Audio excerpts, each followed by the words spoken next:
अभी तो खेल अभी शुरू हुआ है, कुछ भी हो सकता है और कांटेदार मुकाबला है जो कि स्कोर में बराबर हो चुका है और इस वक्त बहुत बेहतरीन खेल का बताया।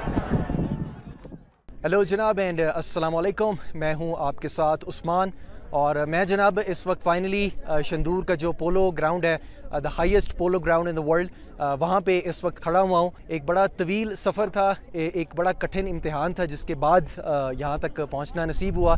उसके लिए सबसे पहले मैं अल्लाह ताला का बहुत शुक्रगुज़ार हूँ।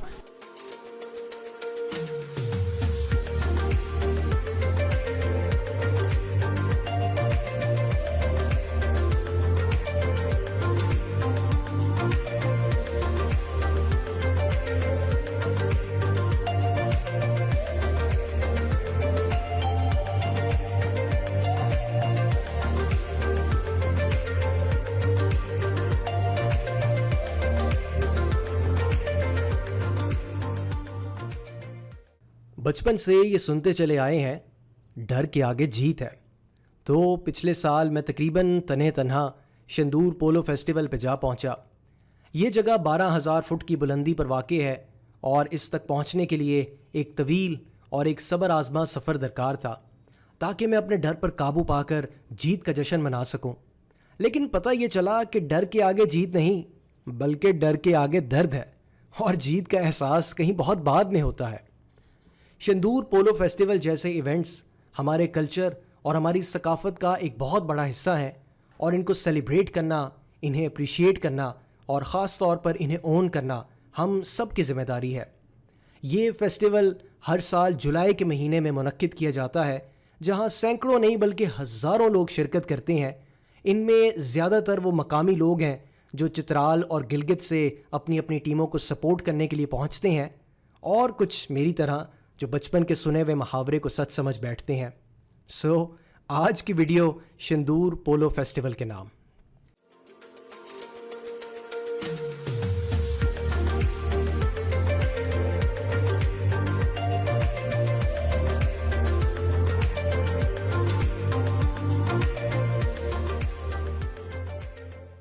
वैसे तो मेरा इरादा था एक ट्रैवल एजेंसी के साथ ग्रुप की शक्ल में जाने का, लेकिन जब उन्होंने रवानगी से चंद घंटे पहले अपना प्लान कैंसिल कर दिया तो मैंने ग्रुप के एक और साथी के साथ अपने तौर पर जाने का इरादा किया और 1-1-11 के उसूल को जहन में रखते हुए हमने अपना रख्ते सफ़र बांधा। लाहौर से इस्लामाबाद, फैज़ाबाद से मंडी मोड़ और वहाँ से तिमरगरा पहुँचकर हमारा अहवाल कुछ यूँ था। और जनाब मैं इस वक्त तिमगरा में मौजूद हूँ। तिमगरा चित्राल के रास्ते में एक छोटा सा शहर है। जब आप पिंडी इस्लामाबाद से चित्राल जाते हैं और पिंडी से हमें तकरीबन कोई 4 घंटे लगे यहाँ तक पहुँचने के लिए। सुबह 7-7 बजे अपना सफ़र जो था वो शुरू किया था और यहाँ पे तकरीबन हम 11:30 तक हम पहुँच चुके हुए थे। और आज क्योंकि मौसम बहुत खुशगवार है, कदरे ठंडा मौसम है, तो फ़िलहाल क्या कहना चाहिए कि सो फार सो गुड। और यहाँ तक पहुँचने का जो रास्ता है वो भी बहुत आसान है, क्योंकि पिंडी से आप पहले M2 पे चढ़ते हैं, फिर M1 पे और उसके बाद M16 जो कि जिसको रिसेंटली बिल्ड किया गया सवात मोटरवे जिसको कहा जाता है। तो बहुत ही आसान रास्ता है। अगर आप पब्लिक ट्रांसपोर्ट की बजाय अपनी ट्रांसपोर्ट पे भी आते हैं तो बहुत आसान है मोटरवे के ऊपर ड्राइव करना। और इस वक्त मैं यहाँ के बस अड्डे पे मौजूद हूँ और अपनी चित्राल के लिए जो बस है उसका इंतज़ार कर रहा हूँ और जब चित्राल पहुँचेंगे तो फिर आपको दोबारा कुछ अपडेट्स देंगे।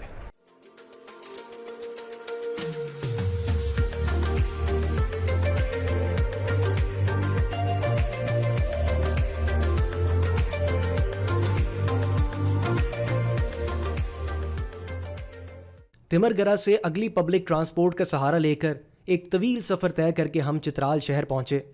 गो के रास्ते में बहुत सी खूबसूरत जगहें और मनाजिर आए, लेकिन हाईएस्ट में बैठे हुए आप अपने आप को जकड़ा हुआ महसूस करते हैं और अपनी मंजिल तक पहुंचने की धुन आप पर सवार होती है। इसका अमली सबूत कुछ यूं देखा जा सकता है।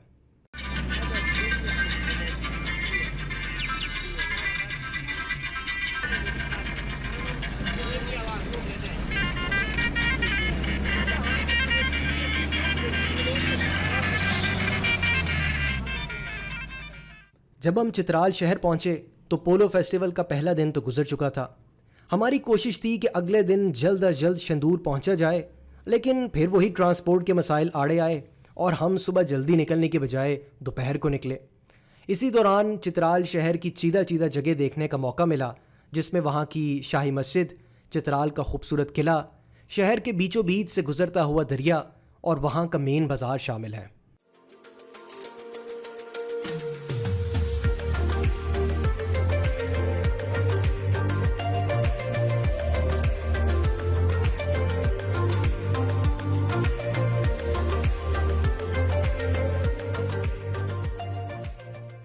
और जनाब मैं इस वक्त मसदूज में मौजूद हूँ।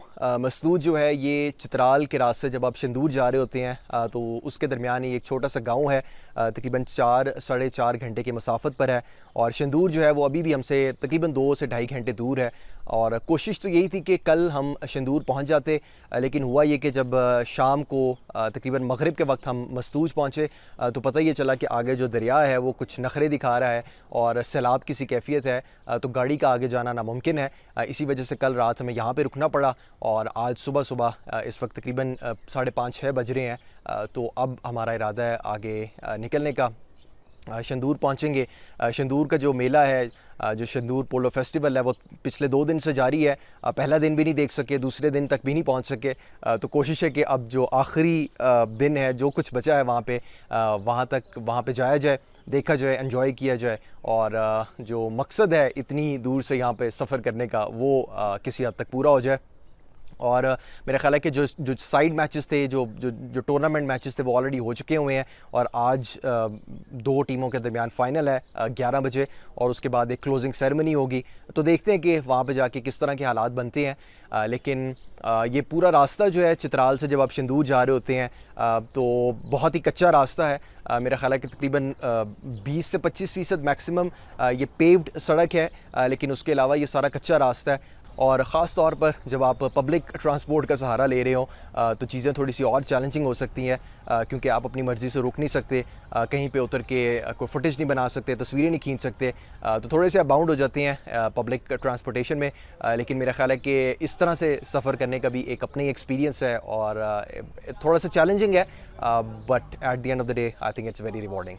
मसदूद से निकले ही थे कि हमें पता चला कि रात दरिया में तुग़यानी के बायस पुल टूट गया है और शंदूर जाने का रास्ता बंद हो चुका है। एक मुतबादिल रास्ता तो खैर था, लेकिन यहाँ भी हमें ट्रांसपोर्ट इश्यूज़ ने आड़े हाथों लिया, क्योंकि हमारी हाईएस्ट ने तमाम तर कोशिशों के बावजूद इन पत्थरों के सामने घुटने टेक दिए और आगे जाने से साफ साफ इनकार कर दिया। वो जो मुनीर न्याजी ने कहा था, एक और दरिया का सामना था मुझको, मैं एक दरिया के पार उतरा तो मैंने देखा। इसके बाद कई मील की पैदल मुसाफत और 2 डाले वालों की लिफ्ट की मदद से हम बिला आखिर शंदूर पोलो ग्राउंड पहुँचे, जबकि फ़ाइनल मैच शुरू होने में महज चंद मिनट बाकी थे। आग बरसाती हुई गर्मी और तकरीबन 15,000 लोगों की मौजूदगी में चित्राल ए और गिलगित ए की टीमों के दरमियान मुकाबला शुरू हुआ।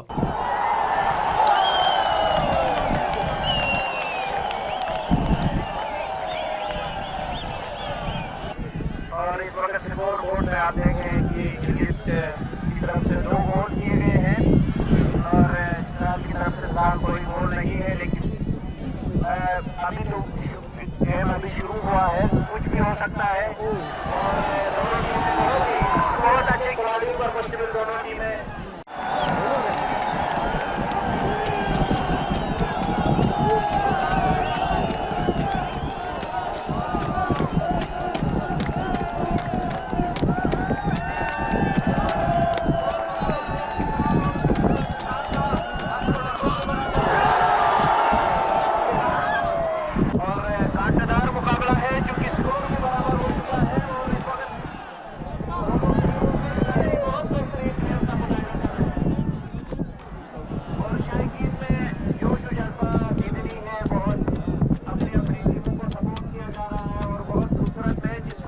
हाफ टाइम के दौरान वहाँ के मकामी कल्चर और सकाफ़त के कुछ मुजाहरे पेश किए जाते हैं और पैराशूटिंग के मनाजिर भी देखने को मिलते हैं।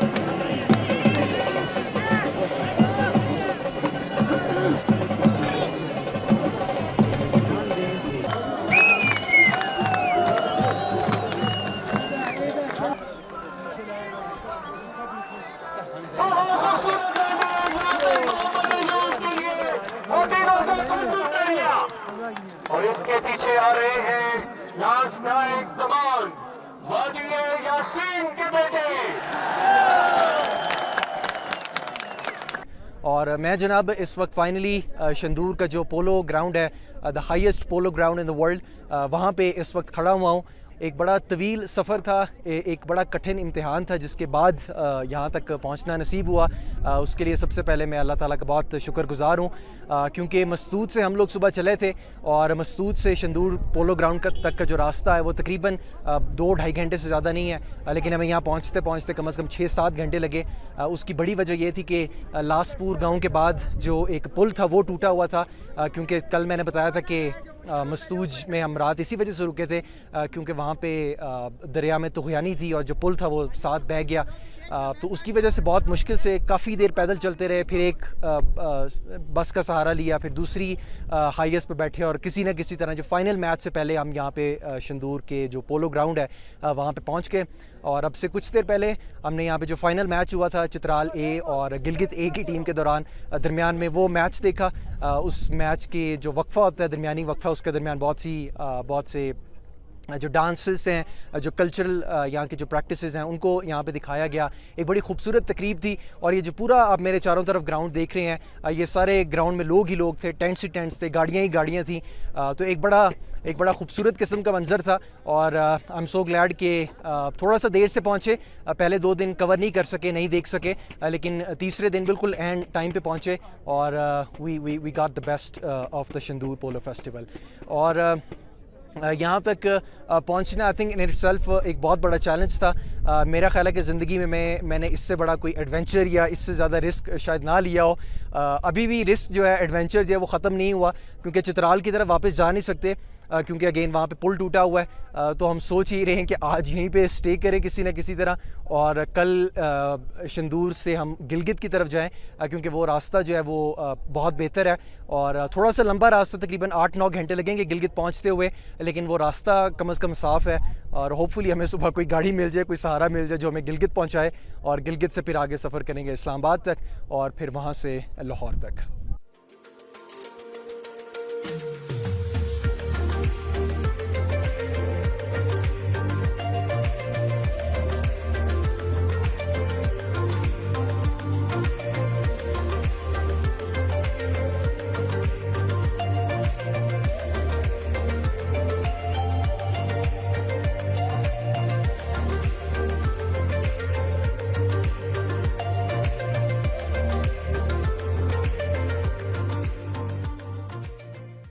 मैं बहुत कुछ रिकॉर्ड करना चाह रहा था इन वीडियोस में, ताकि मैं लाइव थोड़ी सी कमेंटरी कर सकूं, लेकिन जिस तरह मैंने पहले कहा कि एक इंतहाई एडवेंचरस, बहुत ही रिस्की और नियर टू डेथ एक ये एक्सपीरियंस रहा है अब तक, क्योंकि कल रात एक ऐसा वाक़या पेश आया कल शाम को कि उसमें लगा कि बस ये आखिरी चंद घड़ियां बची हैं ज़िंदगी की, क्योंकि वो पीछे जो आपको झील नज़र आ रही है वहाँ तक जाने की कोशिश की, लेकिन पहुँचना जो था वो मुमकिन नहीं हो सका और बड़े ख़राब हालों में बड़ी मुश्किल से अपने इस कैंप में वापस पहुँचे। लेकिन ओवरऑल जो एक्सपीरियंस था यहाँ पे रात गुजारने का, वो it was just one of its own experience. इसके अलावा थोड़ी सी मैं बात करना चाहूँगा चित्राली लोगों के हवाले से और गिलगित के लोगों के हवाले से। हमेशा सुनते आए थे, पढ़ते आए थे थोड़ा बहुत, लेकिन बहुत ही फ्रेंडली लोग हैं, अपने मेहमानों का बहुत ख़याल रखने वाले लोग हैं, बहुत ही अमन पसंद लोग हैं। और ये जो पोलो फेस्टिवल होता है हर साल जुलाई के अंदर, ये इसकी एक बड़ी वाज़े मिसाल है, क्योंकि मेरा ख़्याल है कि गिलगित और चित्राल के लोग अरसा दराज एक दूसरे से लड़ते रहे थे, और फिर कोई अर्ली 20th सेंचुरी में कोई ऐसा एक वाक़या हुआ कि जब ये पोलो जो थी, उन्होंने इसको इनिशिएट किया कि भाई अपनी जितना भी गम गुस्सा एक दूसरे के ख़िलाफ़ जितनी भी लड़ाई हैं वो इस ग्राउंड के ऊपर पूरी की जाए। और बहुत सी टिप्स एंड ट्रिक्स हैं उन तमाम लोगों के लिए जो अगले साल यहाँ पे आने का सोच रहे हैं, क्योंकि यहाँ पे जो सबसे बड़ा जो एडवेंचर जिसको मैं बार बार कह रहा हूँ वो है फ़ियर ऑफ अनसर्टेनिटी, क्योंकि जब आप लोगों से पूछते हैं आपको कोई क्लियर और प्रिसाइज आंसर नहीं मिलता। हर इंसान जो है वो अपनी कहानी आपको सुना रहा है, and being an outsider, being a totally stranger to this place, बहुत मुश्किल मुश्किल होता है आपके लिए फिगर आउट करना कि किसकी मानी जाए और किसकी ना मानी जाए। तो ये जो फियर ऑफ अनसर्टनिटी है कि भाई अगले दिन बस यहाँ से मिलेगी कि नहीं मिलेगी, टेंट मिलेगा कि नहीं मिलेगा, खाना मिलेगा कि नहीं, तो ऐसी बहुत सी चीज़ें हैं जो कि पिछले 3 दिन में फ़ेस की हैं। और मैं कोशिश करूँगा कि इनको ज़रा तरतीब से उतार के इस वीडियो का मैं हिस्सा बना सकूँ।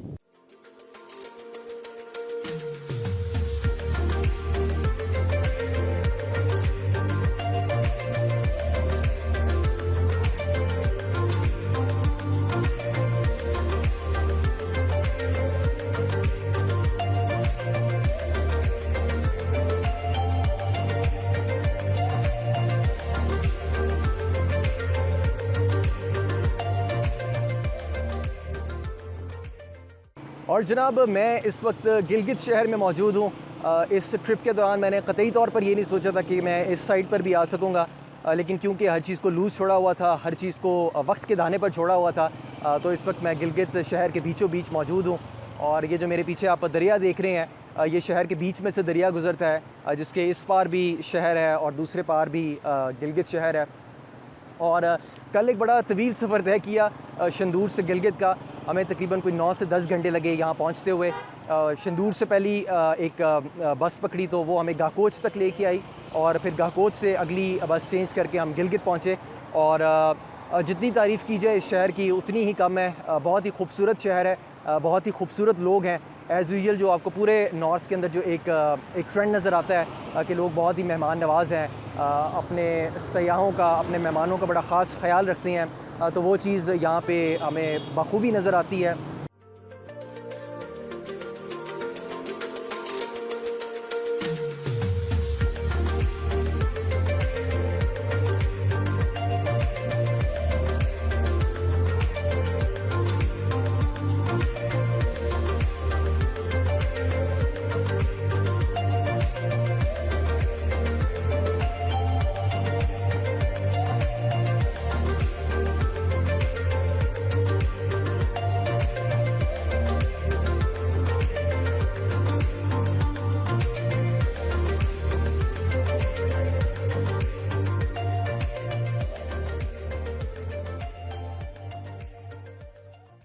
एंड जनाब few last random thoughts from Gilgit कि ये पूरा जो इलाका है, जो पूरा पाकिस्तान का नॉर्थ है, ये नो डाउट बहुत ज़्यादा खूबसूरत है, लेकिन जो चीज़ इन इलाकों को, इन जगहों को और ज़्यादा हसीन बनाती है वो है यहाँ के लोग।